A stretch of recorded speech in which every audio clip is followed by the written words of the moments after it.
Shiny. Welcome back to my channel, Fine Maths Classes. So, ഇന്നത്തെ ക്ലാസ്സിൽ നമ്മൾ പഠിക്കാൻ പോകുന്നത് സെക്കൻഡ് ചാപ്റ്റർ പോളിനോമിയൽസിലെ ഇമ്പോർട്ടൻറ്റ് ക്വസ്റ്റ്യൻസ് ആണ് കേട്ടോ. അപ്പോൾ എൻ്റെ ചാനൽ കാണുന്നവർ സബ്സ്ക്രൈബ് ചെയ്യാനും ലൈക്ക് ചെയ്യാനും കമൻറ്റ് ചെയ്യാനും മാക്സിമം ഷെയർ ചെയ്ത് സപ്പോർട്ട് ചെയ്യാനും മറന്നു പോകരുത്. സോ നമ്മുടെ ഫസ്റ്റ് ക്വസ്റ്റ്യൻ ഇതാണ്. If alpha and 1/α are the zeros of the polynomial 3x² + x + k - 2 find the value of k. അതായത് നമ്മുടെ പോളിനോമിയൽ ഇതാണ് 3x² + x + k - 2. നമ്മളെടുത്ത് ഈ ഒരു പോളിനോമിയലിലുള്ള കെയുടെ വാല്യൂ കണ്ടുപിടിക്കാനാണ് പറഞ്ഞിരിക്കുന്നത്. പിന്നെ എന്ത് പറഞ്ഞിട്ടുണ്ട്? ആൽഫയും 1/ആൽഫയും ഈ ഒരു പോളിനോമിയലിൻ്റെ സീറോസ് ആണെന്ന് നമുക്ക് തന്നിട്ടുണ്ട്. അപ്പോൾ ഇതെങ്ങനെയാണ് നമ്മൾ കണ്ടുപിടിക്കേണ്ടുള്ളത്? എങ്ങനെയാണെന്ന് അറിയാം. നമ്മളിതാ ഈ ഒരു ഫോർമുല യൂസ് ചെയ്തിട്ട് വേണം കണ്ടുപിടിക്കാനായിട്ട്. അതായത് നമ്മുടെ ഫോർമുല എന്താണ്? Product of zeros is equal to C/A. ഈ ഒരു ഫോർമുല യൂസ് ചെയ്തിട്ടാണ് നമ്മൾ ഇതിൻ്റെ ആൻസർ കണ്ടുപിടിക്കാനായിട്ട് പോണത്. ഓക്കെ, അപ്പോൾ ഈ ഒരു പോളിനോമിയലിൻ്റെ സീറോസ് എന്ന് പറഞ്ഞ് തന്നിരിക്കുന്നത് എന്തൊക്കെയാണ്? ആൽഫയും 1/ആൽഫയും. അപ്പോൾ നമുക്ക് അതിൻ്റെ പ്രോഡക്റ്റ് എന്ന് പറയുമ്പോൾ എങ്ങനെ എഴുതാം? ആൽഫ × 1/ആൽഫ ഇസ് ഈക്വൽ ടു C എന്ന് പറയുന്നത് നമ്മുടെ ഈ ഒരു പോളിനോമിയലിൽ എന്താണ്? കോൺസ്റ്റന്റ് ടേമിനെയാണ് നമ്മൾ C എന്ന് വിളിക്കുന്നത്. അപ്പോൾ ഇവിടെ C കോൺസ്റ്റന്റ് ടേമിൻ്റെ പ്ലേസിൽ ആരാണ് ഇവിടെ കിടക്കുന്നത്? k - 2 ആണ് കിടക്കുന്നത്. സോ അപ്പോൾ അത് വേണം നമ്മൾ ഇവിടെ എടുത്ത് എഴുതാനായിട്ട്. ഡിവൈഡഡ് ബൈ A എന്ന് പറയുന്നത് എന്താണ്? x² കോഫിഷ്യൻറ്റിനെ, അതെന്താണ് 3. ഇതിപ്പോൾ എങ്ങനെയാണ് മിസ് C/A നമ്മൾ കണ്ടുപിടിക്കേണ്ടുള്ളത്? അതായത് നമ്മുടെ ഈ ഒരു പോളിനോമിയലിൻ്റെ ജനറൽ ഫോം എന്താണ്? ax² + bx + c is equal to 0 അല്ലേ? അപ്പോൾ നമുക്കിപ്പോൾ ഒരു പോളിനോമിയൽ തന്നിട്ടുണ്ട്. നമ്മളത് ഈക്വൽ ടു 0 എന്ന് എടുത്തു കഴിഞ്ഞാൽ ഓക്കെ, ഈ C എന്ന് പറയുന്നത് എന്തായിരിക്കും? നമ്മുടെ ക്വസ്റ്റ്യനിലെ കോൺസ്റ്റൻറ്റ് ടേം ആയിരിക്കും. അതാണ് മിസ് ഇവിടെ k - 2 എന്ന് എഴുതിയത്. A എന്ന് പറയുന്നത് എന്താണ്? നമ്മളിവിടെ സ്റ്റാൻഡേർഡ് ഫോമിൽ പഠിക്കുന്നത് A എന്ന് പറയുന്നത് x² കോഫിഷ്യൻ്റ് എന്നാണ്. അപ്പം നമ്മൾ ഇതുമായിട്ട് കമ്പയർ ചെയ്യുമ്പോൾ നമ്മുടെ ക്വസ്റ്റ്യനിൽ x² കോഫിഷ്യൻ്റ് എന്താ കിടക്കുന്നത്? 3. അപ്പോൾ അതുകൊണ്ടാണ് മിസ് ഇവിടെ എയുടെ പ്ലേസിൽ 3 കൊടുത്തത്. ക്ലിയർ? ഓക്കെ, അപ്പം A എന്ന് പറഞ്ഞാൽ x² കോഫിഷ്യൻ്റ്, C എന്ന് പറഞ്ഞാൽ കോൺസ്റ്റൻറ്റ് ടേം, അതാണ് ഇവിടെ കിടക്കുന്ന k - 2. ക്ലിയർ? ഇനി നമ്മൾ ഇവിടെ ആൽഫ × 1/ആൽഫ എന്ന് എഴുതാൻ കാരണം നമ്മുടെ പോളിനോമിയൽസിൻ്റെ സീറോസിൻ്റെ പ്രോഡക്റ്റ് എന്നാണ് ഈ പ്രോഡക്റ്റ് ഓഫ് സീറോസ് എന്ന് വെച്ചാൽ. അപ്പം നമ്മുടെ സീറോസ് ഏതൊക്കെയാണ്? ആൽഫയും 1/ആൽഫയും. അതാണ് അത് തമ്മിൽ മൾട്ടിപ്ലൈ ചെയ്യുന്ന രീതിയിൽ എഴുതിയിരിക്കുന്നത്. ഇനി എന്ത് ചെയ്യും? നമ്മളിതാ ഇതും അങ്ങ് കട്ടായി പോകും. അപ്പോൾ ഇവിടെ ബാലൻസ് എന്താ ഉള്ളത്? 1 ഇസ് ഈക്വൽ ടു k - 2/3. ഇനി ഈ 1ഉം 3ഉം കൂടി നമുക്ക് എന്ത് ചെയ്യാൻ പറ്റും? ക്രോസ് മൾട്ടിപ്ലൈ ചെയ്യാൻ പറ്റും. അപ്പോൾ 1 × 3 is equal to k - 2, then 3 is equal to k - 2, then -2നെ ഇങ്ങോട്ട് ട്രാൻസ്പോസ് ചെയ്യുമ്പോൾ +2 ആകും. So 3 + 2 is equal to k എന്ന് വെച്ചാൽ നമ്മുടെ kയുടെ വാല്യൂ എന്താണ്? 5. ക്ലിയർ? അപ്പോൾ എങ്ങനെയാണെന്നുള്ളത് മനസ്സിലായല്ലോ. എന്ത് ഫോർമുല ഉപയോഗിച്ചിട്ടാണ് മിസ് കണ്ടുപിടിച്ചതെന്നുള്ളതും പിടികിട്ടിയല്ലോ. ഓക്കെ ആണല്ലോ. ഇനി നമുക്ക് അടുത്ത ക്വസ്റ്റ്യൻ ചെയ്യാം. ഇനി നമ്മുടെ സെക്കൻഡ് ക്വസ്റ്റ്യൻ ഇതാണ്. Find the zeros of the polynomial 3x² - 2x - 5 and verify the relationship between the zeros and the coefficients. Okay, അപ്പം നമുക്ക് തന്നിരിക്കുന്ന പോളിനോമിയൽ 3x² - 2x - 5 ഇതിൻ്റെ സീറോസ് കണ്ടുപിടിക്കണം, പിന്നെ വെരിഫൈ ചെയ്യുകയും വേണം. അപ്പോൾ നമുക്ക് തന്നിരിക്കുന്ന ക്വസ്റ്റ്യനെ ഇസ് ഈക്വൽ ടു നമ്മൾ 0 എന്ന് എടുക്കുന്നു. ഇനി എങ്ങനെയാണ് സീറോസ് കണ്ടുപിടിക്കേണ്ടുള്ളത്? Splitting the middle term method വഴി. എങ്ങനെയാണ് splitting the middle term method ചെയ്യേണ്ടത്? ലാസ്റ്റ് ടേമും ഫസ്റ്റ് ടേമിൻ്റെ കോഫിഷ്യൻറ്റും കൂടി തമ്മിൽ മൾട്ടിപ്ലൈ ചെയ്യണം. ലാസ്റ്റ് ടേം ഇവിടെ എന്താണ്? -5 ഇൻറ്റു ഫസ്റ്റ് ടേമിൻ്റെ കോഫിഷ്യൻ്റ് ഇവിടെ എന്താണ്? 3. സോ നമുക്ക് എന്താ ആൻസർ കിട്ടുന്നത്? -50. ഇനി നമ്മൾ 2 നമ്പർ ചൂസ് ചെയ്യണം. അതിൻ്റെ പ്രോഡക്റ്റ് -15ഉം അതിൻ്റെ സം എന്തുമായിരിക്കണം? നടുക്ക് കിടക്കുന്ന -2ഉമാണ് നമുക്കിവിടെ കിട്ടേണ്ടുള്ളത്. ഓക്കെ, അങ്ങനെയുള്ള 2 നമ്പേഴ്സാണ് നമ്മളോട് കണ്ടുപിടിക്കാൻ പറഞ്ഞിരിക്കുന്നത്. നമുക്കറിയാം 5 × 3 ചെയ്താൽ നമുക്ക് എന്ത് കിട്ടും? 15 കിട്ടും. ഇനി 5ഉം 3ഉം കൂടി ആഡ് ചെയ്താൽ നമുക്ക് 2 കിട്ടൂല. പക്ഷെ നമുക്കറിയാം ഇത് തമ്മിൽ മൈനസ് ചെയ്താൽ നമുക്ക് എന്ത് കിട്ടും? 2 കിട്ടും. ഓക്കെ, അപ്പോൾ മൈനസ് ചെയ്യണമെന്നുണ്ടെങ്കിൽ നമ്മളിവിടെ ഇൻറ്റീജേഴ്സ് റൂൾ അപ്ലൈ ചെയ്യണം. അതായത് പ്ലസ് ഓർ മൈനസ് സൈൻ ഇട്ട് കൊടുത്താൽ നമുക്ക് എന്ത് ചെയ്യാൻ പറ്റും? ഇവിടെ മൈനസ് ചെയ്യാനായിട്ട് പറ്റും. ഓക്കെ, അപ്പോൾ ആർക്ക് നമ്മൾ മൈനസ് സൈൻ ഇട്ട് കൊടുക്കണം? ഇവിടെ -2 ആണ് വന്നിരിക്കുന്നത്. അപ്പോൾ നമുക്കറിയാം ഡിഫറെൻറ്റ് സൈൻസ് തന്നിട്ട് സബ്ട്രാക്ട് ചെയ്യാൻ പറയുമ്പോൾ കിട്ടുന്ന ആൻസറിൻ്റെ കൂടെ നമ്മൾ ഇട്ട് കൊടുക്കുന്ന സൈൻ എപ്പോഴും ഗ്രേറ്റർ നമ്പറിൻ്റെ ആയിരിക്കും. അതുകൊണ്ട് തന്നെ നമ്മൾ ഗ്രേറ്റർ നമ്പറിന് നോക്കി വേണം നെഗറ്റീവ് സൈൻ ഇട്ട് കൊടുക്കാൻ, കാരണം ആൻസറിൻ്റെ കൂടെ നെഗറ്റീവ് സൈൻ ഉള്ളതുകൊണ്ട്. അപ്പോൾ ഇവിടെ എന്തായി +3. അപ്പോൾ ഇത് രണ്ടും കൂടി മൈനസ് ചെയ്യുമ്പോൾ നമുക്ക് 2 കിട്ടും, -2 ആൻസർ ആയിട്ട് വരികയും ചെയ്യും. അതേപോലെ ഇവിടെയും നമ്മൾ ഇൻറ്റു ചെയ്യുമ്പോൾ നമുക്ക് -15 കിട്ടുകയും ചെയ്യുന്നുണ്ട്. അപ്പോൾ നമ്മുടെ രണ്ട് നമ്പേഴ്സ് ഏതൊക്കെയാണ്? -5 +3. ഓക്കെ, ഇനി നടുക്ക് കിടക്കുന്നതിൻ്റെ കൂടെ വേരിയബിൾ എക്സ് ഉണ്ട്. അപ്പോൾ അത് ചേർത്തിട്ട് വേണം ഈ രണ്ട് നമ്പേഴ്സും നമ്മളെടുത്ത് ഈ +-2x പകരം എഴുതാനായിട്ട്. Okay, splitting the middle term method എന്ന് വെച്ച് കഴിഞ്ഞാൽ ഈ നടുക്ക് കിടക്കുന്നത് എന്താണോ അതിന് സ്പ്ലിറ്റാക്കി ഇതേപോലെ ആക്കി എഴുതുക. ഓക്കെ, മനസ്സിലായ എൻ്റെ മക്കൾസിന്? സോ അപ്പോൾ നമുക്കിനി ചെയ്യാം. ആദ്യത്തെ നമ്പർ എപ്പോഴും നമ്മൾ അതുപോലെ തന്നെ എടുത്തെഴുതുക. അതിനുശേഷം -2x സ്പ്ലിറ്റാക്കി കിട്ടിയത് എന്തൊക്കെയാണ്? -5x +3x. അപ്പോൾ അത് നമ്മളിവിടെ എടുത്ത് എഴുതുക. ഓക്കെ, ദെൻ ഇവിടെ ഇനി ബാലൻസ് എന്താ ഉള്ളത്? -5 = 0. ഇനി നമ്മൾ എന്ത് ചെയ്യണം? ഗ്രൂപ്പ് ചെയ്യണം. ഓക്കെ, അപ്പോൾ ഇത് രണ്ടും കൂടി തമ്മിൽ നമ്മളിവിടെ ഗ്രൂപ്പ് ചെയ്യുമ്പം നമുക്കിവിടെ ഫാക്ടേഴ്സ് എങ്ങനെ എടുത്ത് എഴുതാം? 3x² ഫാക്ടേഴ്സ് ഇതാണ്, 5x ഫാക്ടേഴ്സ് ഇതാണ്. അപ്പോൾ രണ്ടും കൂടി കോമൺ എടുക്കാനായിട്ട് ആരാണുള്ളത്? എക്സ് ആണ് ഉള്ളത്. അപ്പോൾ നമ്മൾ എക്സ് എടുത്ത് കോമൺ നമ്പർ എടുത്ത് പുറത്തെഴുതി. ഇനി ബാലൻസ് ഇവിടെ എന്താ ഉള്ളത്? 3x. ദെൻ ഇവിടുത്തെ നെഗറ്റീവ് സൈൻ. ഇവിടെ ബാലൻസ് എന്താണുള്ളത്? 5. ഓക്കെ, ഇനി അതുപോലെ തന്നെ ഇതിനെ രണ്ടിനെയും കൂടി നമ്മൾ എന്ത് ചെയ്യണം? ഗ്രൂപ്പ് ചെയ്യണം. ഓക്കെ, അപ്പോൾ 3x ഫാക്ടേഴ്സ് എന്തൊക്കെയാണ്? 3 × x. 5 ഫാക്ടേഴ്സ് എന്തൊക്കെയാണ്? 5 × 1. അപ്പോൾ ഇവിടെ കോമൺ എടുക്കാൻ നോക്കിയപ്പോഴത്തേക്ക് നമ്മൾ എപ്പോഴും ഓർക്കുക, എല്ലാത്തിനും ആ രണ്ട് ഫാക്ടറിൽ 1 ഉണ്ട്. സോ അപ്പോൾ ഇവിടെ കോമൺ എടുക്കാൻ ആരേ ഉള്ളൂ? നമുക്ക് 1 ഉള്ളൂ. അപ്പോൾ അത് നമ്മളിവിടെ എടുത്ത് എഴുതണം. ഓക്കെ, സൈൻ നമുക്ക് ലാസ്റ്റ് ഇടാവേ. ഇനി ഇവിടെ ബാലൻസ് എന്താ ഉള്ളത്? 3x. അടുത്തടുത്ത് എന്താ ബാലൻസ് ഉള്ളത്? 5. ഇനി സൈൻ എങ്ങനെ ഇടാമെന്ന് അറിയാം. ലാസ്റ്റ് ഇടാമെന്ന് പറഞ്ഞത് ഇവിടെ പ്ലസും മൈനസും ആണ്. സോ സൈൻ തെറ്റിപ്പോകാൻ ചാൻസ് ഉണ്ട്. അപ്പോൾ നമ്മൾ ലാസ്റ്റ് എങ്ങനെയാണ് അത് കറക്റ്റ് ചെയ്ത് ഇടേണ്ടതെന്ന് വെച്ച് കഴിഞ്ഞാൽ ഇവിടെ സെക്കൻഡ് ബ്രാക്കറ്റിൽ ഇവിടെ ഫസ്റ്റ് ബ്രാക്കറ്റിൽ എന്താണോ അത് തന്നെ നമ്മൾ സെക്കൻഡ് ബ്രാക്കറ്റിൽ എഴുതത്തോളൂ. ഇവിടെ ഫസ്റ്റ് ബ്രാക്കറ്റിൽ 3x - 5 ആണ്. അപ്പോൾ ഇവിടെ മൈനസ് സൈൻ ആണെങ്കിൽ ഇവിടെ അത് തന്നെ അങ്ങ് ഇട്ട് കൊടുത്താൽ മതി. ഇപ്പോൾ ഇതേ നോക്കിക്കേ, രണ്ട് ബ്രാക്കറ്റിലും സെയിം അല്ലേ കിട്ടിയിരിക്കുന്നത്. ഇങ്ങനെ വന്നില്ലെങ്കിൽ ഓർക്കുക നിങ്ങൾ ചെയ്തത് തെറ്റാണെന്ന്. ഓക്കെ, ഇനി ഇവിടുത്തെ സൈൻ എങ്ങനെ കണ്ടെത്തും? ഇത് രണ്ടും കൂടി മൾട്ടിപ്ലൈ ചെയ്യുമ്പോൾ നമുക്ക് എന്താ കിട്ടുന്നത്? 3x. നമ്മുടെ ക്വസ്റ്റ്യനിൽ 3x സൈൻ എന്താണ്? Plus sine. അത് നോക്കി വേണം നമ്മൾ ഇവിടെ ഇട്ട് കൊടുക്കുക. അപ്പോൾ എന്താണ് ഇട്ട് കൊടുക്കേണ്ടുള്ളത്? Plus sign. ക്ലിയർ? ദെൻ = 0. ഇനി അടുത്ത് എന്താ നമ്മൾ ചെയ്യേണ്ടുള്ളത്? ഇത് രണ്ടിലും കോമൺ ആയിട്ടുള്ളത് ആരാണ്? 3x - 5. അതെടുത്ത് നമ്മൾ എഴുതുക. ഇനി ബ്രാക്കറ്റിൽ അല്ലാതെ കിടക്കുന്ന ആരൊക്കെയാണ്? എക്സും +1. അത് അടുത്ത ബ്രാക്കറ്റിലാക്കി എഴുതുക. = 0. ഇനി സീറോസ് കണ്ടെത്തുന്നതിന് വേണ്ടിയിട്ട് ഇത് നമുക്ക് സ്പ്ലിറ്റ് ചെയ്യാം. അതായത് 3x - 5 = 0 എന്നും എടുക്കാം. അതേപോലെ അടുത്ത ഫാക്ടർ ഏതാണ്? x + 1. അതും = എന്തെന്ന് എടുക്കാം? നമുക്ക് 0 എന്ന് എടുക്കാം. ഓക്കെ, ഇവിടെ ബ്രാക്കറ്റ് ഇടണ്ടായേ. ഇനി നമുക്ക് ഇതിന് എക്സിൻ്റെ വാല്യൂ കണ്ടെത്താം. അപ്പോൾ 3x = 0 -5 ഇങ്ങോട്ട് ട്രാൻസ്പോസ് ചെയ്യുമ്പോൾ +5. Then 3x = 5. Then x = 5. 3 × x ആണ്. ട്രാൻസ്പോസ് ചെയ്യുമ്പോൾ എന്താകും? /3.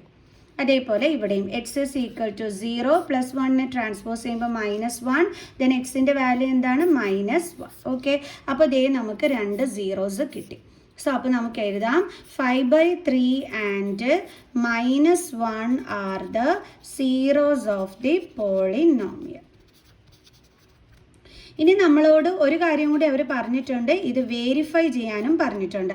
അപ്പോൾ അടുത്തത് നമ്മൾ എന്താണ് ചെയ്യാൻ പോണത്? ഈ റിലേഷൻഷിപ്പ് അതായത് relationship between the zeros and coefficients നമ്മൾ എന്ത് ചെയ്യാൻ പോവുകയാണ്? വെരിഫൈ ചെയ്യാൻ പോവുകയാണ്. അതെങ്ങനെയാണ് നമ്മൾ ചെയ്യേണ്ടുള്ളത് നോക്കാം. അതായത് നമുക്ക് കിട്ടിയ സീറോസ് ഉണ്ടല്ലോ 5/3 -1നെയും അതിനെ നമുക്ക് എന്തായിട്ട് എടുക്കാം? ആൽഫയും ബീറ്റയും ആയിട്ട് എടുക്കാം. അപ്പോൾ നമുക്ക് എഴുതാം let alpha and beta B the zeros of the polynomial. അതായത് നമുക്കിപ്പം തന്നിരിക്കുന്ന ആ പോളിനോമിയലിൻ്റെ സീറോസ് ആയിട്ട് നമ്മൾ ആൽഫേനെയും ബീറ്റേനെയും കൺസിഡർ ചെയ്താൽ ആൽഫയെ നമുക്ക് എന്തായിട്ട് എടുക്കാം? 5/3 എന്നും എടുക്കാം. ബീറ്റാനെ നമുക്ക് എന്തും എടുക്കാം? -1 എന്നും എടുക്കാം. ഓക്കെ, ഇനി നമ്മുടെ ക്വസ്റ്റ്യൻ എന്തായിരുന്നു? 3x² - 2x - 5 = 0. 3x² - 2x - 5 അല്ലേ? ഇതാണ് നമ്മുടെ ക്വസ്റ്റ്യൻ. സോ അപ്പം നമുക്കറിയാം നമ്മുടെ ജനറൽ ഫോം എന്ന് പറയുന്നത് a x square plus b x plus c is equal to 0 ആണെന്ന്. അപ്പം ഇതുമായിട്ട് കമ്പയർ ചെയ്ത് നമുക്ക് എയും ബിയും സിയും എടുത്ത് എഴുതാം. എ എന്ന് പറഞ്ഞാൽ എന്താണ്? എക്സ് സ്ക്വയറിൻ്റെ കോഫിഷ്യൻറ്റ്. അപ്പോൾ നമ്മുടെ ക്വസ്റ്റ്യനിൽ എക്സ് സ്ക്വയറിൻ്റെ കോഫിഷ്യൻറ്റ് എന്താണ്? 3. ബി എന്ന് പറഞ്ഞാൽ എന്താണ്? എക്സിൻ്റെ കോഫിഷ്യൻറ്റ്. അപ്പോൾ ക്വസ്റ്റ്യനിൽ എക്സിൻ്റെ കോഫിഷ്യൻറ്റ് എന്താണ്? -2. എപ്പോഴും സൈൻ ഉൾപ്പെടെ വേണം എഴുതാം. സി എന്ന് പറഞ്ഞാൽ കോൺസ്റ്റൻറ്റ് ടേം, അതായത് വേരിയബിൾ ഇല്ലാത്ത ടേം, അതാണ് -5. സോ അപ്പോൾ ഇത്രയുമായി. അപ്പോൾ ഇനി എങ്ങനെയാണ് നമ്മൾ ചെയ്യാൻ പോകുന്നത്? ഈ ഒരു ഫോർമുല യൂസ് ചെയ്തിട്ടാണ് നമ്മൾ വെരിഫൈ ചെയ്യാൻ പോകുന്നത്. അതായത് sum of zeros alpha plus beta. ആൽഫയും ബീറ്റ ആണല്ലോ നമ്മുടെ സീറോസ് ആയിട്ട് നമ്മളിവിടെ കൺസിഡർ ചെയ്തിരിക്കുന്നത്. അപ്പം അതിൻ്റെ sum is equal to formula എന്താണ്? -b/a. ഇനി ഇവിടെ ആൽഫ എന്ന് പറയുന്നത് ആരാണ്? 5/3 പ്ലസ് ബീറ്റ എന്ന് പറയുന്നത് ആരാണ്? -1 is equal to minus of b എന്ന് പറയുന്നത് ഇവിടെ എന്താണ്? -2. അപ്പോൾ നമ്മുടെ ഫോർമുലയിലുള്ള മൈനസ് സൈൻ നമ്മൾ ആദ്യം ഇട്ടു. ഇനി ബി എന്ന് പറഞ്ഞാൽ എന്താണ്? -2. അത് നമ്മൾ ബ്രാക്കറ്റിലാക്കി. ഡിവൈഡഡ് ബൈ എ എന്ന് പറയുന്നത് എന്താണ്? 3. ഓക്കെ, ഇനി ഇത് തമ്മിൽ നമുക്ക് ആഡ് ഓർ സബ്ട്രാക്ഷൻ ചെയ്യണമെന്നുണ്ടെങ്കിൽ എൽസിയം കാണണം അല്ലേ? 3ൻ്റെയും 1ൻ്റെയും എൽസിയം 3 ആണ്. സോ 1നെ നമ്മൾ ചേഞ്ച് ചെയ്ത് 3 മാറ്റാൻ ന്യൂമറേറ്ററിലും ഡിനോമിനേറ്ററിലും 3 കൊണ്ട് മൾട്ടിപ്ലൈ ചെയ്തു. So 5 plus into minus 1 into 3 divided by 3 is equal to minus into minus എന്താണ്? +2/3. ഓക്കെ, ഇനി ഇത് നമുക്ക് ചെയ്യുമ്പോൾ എന്ത് കിട്ടും? 5 - 3 എന്താണ്? 2/3 ഇസ് ഈക്വൽ ടു ഇവിടെ എന്താ കിട്ടിയത്? 2/3. ഇങ്ങനെ നമുക്ക് LHSലും RHSലും ഇതേപോലെ ഈക്വൽ ആണ് നമുക്ക് കിട്ടുന്നതെങ്കിൽ നമുക്ക് പറയാം LHS equal to RHS, hence verified. ഇങ്ങനെയാണ് നമ്മൾ വെരിഫൈ ചെയ്യേണ്ടത്. ഇനി സം ഓഫ് സീറോസ് മാത്രം ചെയ്തു നോക്കിയാൽ പോരാ, പ്രോഡക്റ്റ് ഓഫ് സീറോസും ചെയ്യണം. അപ്പോൾ പ്രോഡക്റ്റ് ഓഫ് സീറോസ്, നമ്മുടെ സീറോസ് ഏതൊക്കെയായിരുന്നു? ആൽഫയും ബീറ്റയും. അപ്പോൾ alpha into beta is equal to C/A. അപ്പോൾ നമ്മുടെ ആൽഫ 5/3യും ബീറ്റ -1 ആണ്. അപ്പോൾ 5/3 into -1 is equal to c എന്ന് പറഞ്ഞാൽ എന്താണ്? -5 ബൈ എ എന്ന് പറഞ്ഞാൽ എന്താണ്? 3. സോ 5 ഇൻറ്റു -1 എന്താണ്? -5 ബൈ ഇവിടെ എന്തുണ്ട്? ഡിനോമിനേറ്ററിൽ 3 ഇസ് ഈക്വൽ ടു -5/3. ഇവിടെ നോക്കിക്കേ, LHSും RHSും നമുക്ക് എന്താണ് കിട്ടിയത്? ഈക്വൽ ആണെന്നാണ് നമുക്ക് കിട്ടിയത് അല്ലേ? അപ്പോൾ നമുക്ക് RHS, അപ്പോൾ നമുക്ക് പറയാം ഹെൻസ് വെരിഫൈഡ്. ക്ലിയർ? അപ്പോൾ എല്ലാവർക്കും മനസ്സിലായല്ലോ. ഇനി നമുക്ക് അടുത്ത ക്വസ്റ്റ്യൻ ചെയ്യാം. നമ്മുടെ അടുത്ത ക്വസ്റ്റ്യൻ ഇതാണ്. Find the zeros of the polynomial 7y² - 11/3y - 2/3. അപ്പം ഈ ഒരു പോളിനോമിയലിൻ്റെ സീറോസ് കണ്ടെത്താനാണ് പറഞ്ഞിരിക്കുന്നത്. ഇങ്ങനെ ഒരു ക്വസ്റ്റ്യൻ കിട്ടിക്കഴിഞ്ഞാൽ നിങ്ങൾ ആദ്യം ശ്രദ്ധിക്കേണ്ടുള്ളത്, ഇവിടെ കിടക്കുന്നത് ഫ്രാക്ഷനിലാണ് നമ്മുടെ ഈ ഒരു പോളിനോമിയൽ കിടക്കുന്നത്. അതിന് നമ്മളൊരു പെർഫെക്റ്റ് പോളിനോമിയൽ ആക്കി എഴുതണം. അതെങ്ങനെയാണ് നമ്മൾ ആക്കുന്നത്? ഈ ഫ്രാക്ഷനൊക്കെ മാറ്റിയിട്ട് നമ്മുടെ ഡിനോമിനേറ്റർ എന്താണോ ആ നമ്പർ കൊണ്ട് നമ്മൾ ഈ കംപ്ലീറ്റ് ടേമിനെ എന്ത് ചെയ്യണം? മൾട്ടിപ്ലൈ ചെയ്യണം. അതാണ് നമ്മളിവിടെ ചെയ്യാനായിട്ട് പോണത്. ക്ലിയർ? ഓക്കെ. അപ്പോൾ ഇവിടെ ഡിനോമിനേറ്ററിൽ എന്താണ് കിടക്കുന്നത്? 3. അപ്പോൾ ആ 3 കൊണ്ട് നമ്മൾ ഈ കംപ്ലീറ്റ് ടേമിനെയും മൾട്ടിപ്ലൈ ചെയ്യാൻ പോവുകയാണ്. ഇങ്ങനെ പറഞ്ഞു തരുന്നതായിരിക്കും നിങ്ങൾക്ക് കൂടുതൽ ഈസി. ഇനി കറക്റ്റായിട്ട് പറഞ്ഞു കഴിഞ്ഞാൽ ശരിക്കും ഇവിടെ നമ്മുടെ എൽസിയം എന്താണോ അതെടുത്തിട്ട് ആ ഒരു നമ്പർ കൊണ്ട് വേണം ഫുൾ ടേമിനെയും മൾട്ടിപ്ലൈ ചെയ്യാൻ. ഇവിടെ ഇപ്പോൾ എൽസിയം എന്ന് പറഞ്ഞാൽ 3 തന്നെയാണ് അല്ലേ? ഞാൻ പിന്നെ കുറച്ച് എളുപ്പത്തിന് വേണ്ടിയിട്ടാണ് നിങ്ങൾക്ക് പറഞ്ഞു തന്നത് നമ്മുടെ ഡിനോമിനേറ്ററിൽ എന്താണോ ഉള്ളത് ആ നമ്പർ കൊണ്ട് ഫുൾ ടേമിനെയും മൾട്ടിപ്ലൈ ചെയ്താൽ മതിയെന്ന്. അപ്പോൾ നിങ്ങൾക്കൊരു ഡൗട്ട് വരും, ചിലപ്പോൾ ഇങ്ങനെ ഇതേപോലെ എന്താണ് ഡിനോമിനേറ്ററിൽ 2 ഡിഫറെൻറ്റ് നമ്പേഴ്സ് ആണെങ്കിൽ എന്ത് ചെയ്യുമെന്ന് എൽസിയം കണ്ടിട്ട് എൽസിയം എന്താണോ ആ നമ്പർ കൊണ്ട് കംപ്ലീറ്റ് ടേമിനെ മൾട്ടിപ്ലൈ ചെയ്താൽ മതി. ഓക്കെ, ഇനിയിപ്പോൾ ഡൗട്ട് തീർന്നല്ലോ. ഓക്കെ, ഇപ്പം നമ്മൾ എന്താ ഇവിടെ ചെയ്യാൻ പോണത്? ഈ 3 കൊണ്ട് കംപ്ലീറ്റ് ടേമിനെ മൾട്ടിപ്ലൈ ചെയ്യാൻ പോകണം. അപ്പോൾ 7y² - 11/3y - 2/3. അപ്പോൾ 3 കൊണ്ട് നമ്മൾ 7നെ മൾട്ടിപ്ലൈ ചെയ്യുമ്പോൾ എന്താ കിട്ടുന്നത്? 21y². ഇനി 3 കൊണ്ട് നമ്മൾ 11/3നെ മൾട്ടിപ്ലൈ ചെയ്താൽ എന്താ നമുക്ക് കിട്ടുന്നത്? ഈ 3യും 3യും ക്യാൻസൽ ആയിപ്പോവും. ബാലൻസ് എന്താ ഉള്ളത്? 11. അപ്പോൾ ആ 11 വേണം നമ്മളിവിടെ എഴുതാൻ. പിന്നെ ഇവിടെ എന്തുണ്ട്? Variable y. ദെൻ മൈനസ്, ഇനി ഈ 3 കൊണ്ട് ആരെ മൾട്ടിപ്ലൈ ചെയ്യണം? 2/3നെ. നമ്മൾ 3 കൊണ്ട് 2/3നെ മൾട്ടിപ്ലൈ ചെയ്യുമ്പോൾ ഇതും ക്യാൻസൽ ആയിപ്പോവും. ബാലൻസ് എന്താണ് കിട്ടുന്നത്? 2. കിട്ടി നമ്മുടെ പെർഫെക്റ്റ് പോളിനോമിയൽ. കണ്ടില്ലേ, ഇങ്ങനെ വേണം നമ്മൾ ചെയ്യാനായിട്ട്. അപ്പം 3 കൊണ്ട് നമുക്ക് മൾട്ടിപ്ലൈ ചെയ്തപ്പം നമുക്ക് കിട്ടിയതൊക്കെ ഒന്ന് എടുത്തെഴുതാം. ആദ്യം നമുക്ക് നമ്മുടെ ക്വസ്റ്റ്യൻ എടുത്തെഴുതാം. ഓക്കെ, -2/3. ഓക്കെ, അപ്പോൾ നമുക്ക് കിട്ടിയ പോളിനോമിയൽ എന്തായിരുന്നു? 21y² - 11y - 2. ഇനി നമുക്ക് കിട്ടിയ പോളിനോമിയൽ ഈസ് ഈക്വൽ ടു എന്തെന്ന് എടുക്കണം? 0 എന്ന് എടുക്കണം. എങ്ങനെയാണ് ഇത് കിട്ടിയെന്ന് മനസ്സിലായല്ലോ. 3 × 7 21y², ദെൻ 3 × 11/3 ചെയ്തപ്പോൾ നമുക്ക് 11 കിട്ടി, പിന്നെ ഇവിടുത്തെ y, ദെൻ 3 × 2/3 ചെയ്തപ്പോൾ ദേ നമുക്ക് എന്താ കിട്ടിയത്? 2. ഓക്കെ, ഇനി നമുക്കിതിൻ്റെ സീറോസ് കണ്ടുപിടിക്കാം. അതിനെന്താ ചെയ്യേണ്ടുള്ളത്? -2 × 21 ചെയ്യണം. കാരണം സ്പ്ലിറ്റിങ്ങിൻ്റെ മിഡിൽ ടേം വഴി വേണം നമ്മൾ സീറോസ് കണ്ടെത്താൻ. അപ്പോൾ 21 × 2 ചെയ്യുമ്പോൾ എന്താണ് കിട്ടുന്നത്? 42 - 42. ഇനി 2 നമ്പേഴ്സ് ചൂസ് ചെയ്യണം. അതിൻ്റെ പ്രോഡക്റ്റ് -42ഉം അതിൻ്റെ സം എന്തുമാണ്? നടുക്ക് കിടക്കുന്ന -11ഉം കിട്ടണം. അപ്പോൾ ഏതൊക്കെ ആയിരിക്കും ആ 2 നമ്പേഴ്സ്? ഓക്കെ, ഏതൊക്കെ ആയിരിക്കും ആ 2 നമ്പേഴ്സ് എന്ന് പറയണേ? നോക്കാം. അതായത് 14 × 3 ചെയ്ത് കഴിഞ്ഞാൽ 4 3 12 1 3 1 42 കിട്ടും. ഓക്കെ, 14 നിന്ന് 3 ആഡ് ചെയ്താൽ കിട്ടൂല, പക്ഷെ മൈനസ് ചെയ്താൽ നമുക്ക് എന്ത് കിട്ടും? 11 കിട്ടൂലേ? നോക്കേ, കണ്ടോ, 11 കിട്ടും. സോ ഡിഫറെൻറ്റ് സൈൻസ് ഇട്ട് കൊടുത്താൽ മതി അല്ലേ. അപ്പോൾ ഇവിടെ നെഗറ്റീവ് സൈൻ ആയതുകൊണ്ട് ഗ്രേറ്റർ നമ്പറിന് നോക്കി നെഗറ്റീവ് സൈൻ ഇട്ട് കൊടുക്കുക. അപ്പോൾ നമുക്ക് -11 കിട്ടി. ഇവിടെ -14 × 3 ചെയ്തപ്പോൾ -42ഉം കിട്ടി. അപ്പോൾ നമ്മുടെ നമ്പേഴ്സ് ഏതൊക്കെയാണ്? -14ഉം +3. നടുക്ക് y ആണ് വേരിയബിൾ. സോ അപ്പോൾ നമുക്ക് ഇതിൻ്റെ കൂടെ y വേരിയബിൾ ഇട്ട് കൊടുക്കണം. ഓക്കെ, സോ അപ്പോൾ നമുക്ക് എഴുതാം 21y², ദെൻ -11y പ്ലേസിൽ ഈ 2 നമ്പേഴ്സാണ് എഴുതേണ്ടത്. -14y +3y -2 is equal to 0. ഇനി നമ്മളിത് ഗ്രൂപ്പ് ചെയ്യുമ്പോഴുണ്ടല്ലോ, ഓക്കെ, നമുക്ക് ഗ്രൂപ്പ് ചെയ്യാം. അപ്പം 21y² എന്ന് പറയുമ്പോൾ 3 × 7 × y × y. ഓക്കെ, അതിൻ്റെ ഫാക്ടേഴ്സ് 14y ഫാക്ടേഴ്സ് 2 × 7 × y. അപ്പോൾ ഇവിടെ കോമൺ എടുക്കാൻ ആരെ പറ്റും? നമുക്ക് 7നെയും പറ്റും, അതേപോലെ തന്നെ y-നെയും പറ്റും. സോ അപ്പോൾ കോമൺ നമ്പർ 7y എടുത്ത് പുറത്തെഴുതി. ബാലൻസ് ഉള്ളത് 3y ആണ്.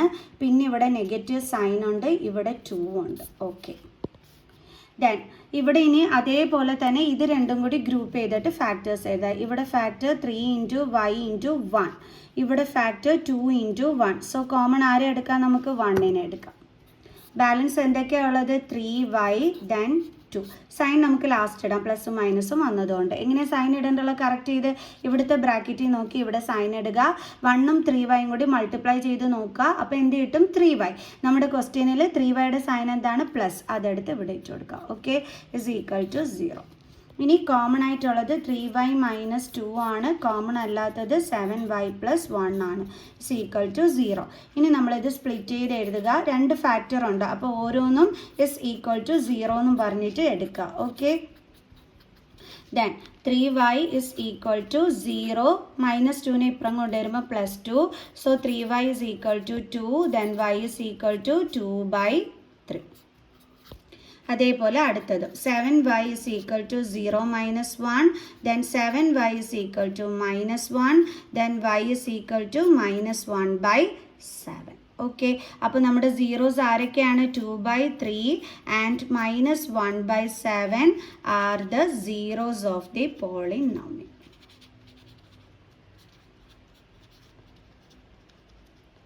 ഓക്കെ, അപ്പോൾ നമ്മൾ നമ്മുടെ സീറോസ് ഓഫ് ദി പോളിനോമിയൽ ഇവിടെ കണ്ടെത്തി. അപ്പോൾ ഈ ടൈപ്പ് ഒരു ക്വസ്റ്റ്യൻസ് ഒക്കെ കിട്ടിക്കഴിഞ്ഞാൽ എങ്ങനെയാണ് ചെയ്യേണ്ടതെന്ന് ഇപ്പോൾ മക്കൾസിന് മനസ്സിലായി കാണുമെന്ന് ഞാൻ വിചാരിക്കുന്നു. അപ്പം ഇനി ബാക്കി ഇമ്പോർട്ടൻറ്റ് ക്വസ്റ്റ്യൻസ് അടുത്ത വീഡിയോയിൽ ചെയ്യാം കേട്ടോ. ഒത്തിരി ക്വസ്റ്റ്യൻസ് ഇട്ട് ചെയ്യണില്ല, എല്ലാം നല്ല രീതിയിൽ തന്നെ എൻ്റെ മക്കൾസ് പഠിച്ചു വെക്കുക. ഓക്കെ, അപ്പോൾ നമുക്ക് നെക്സ്റ്റ് ക്വസ്റ്റ്യൻസുമായിട്ട് അടുത്ത വീഡിയോയിൽ കാണുന്നത് വരെ ബൈ ബൈ.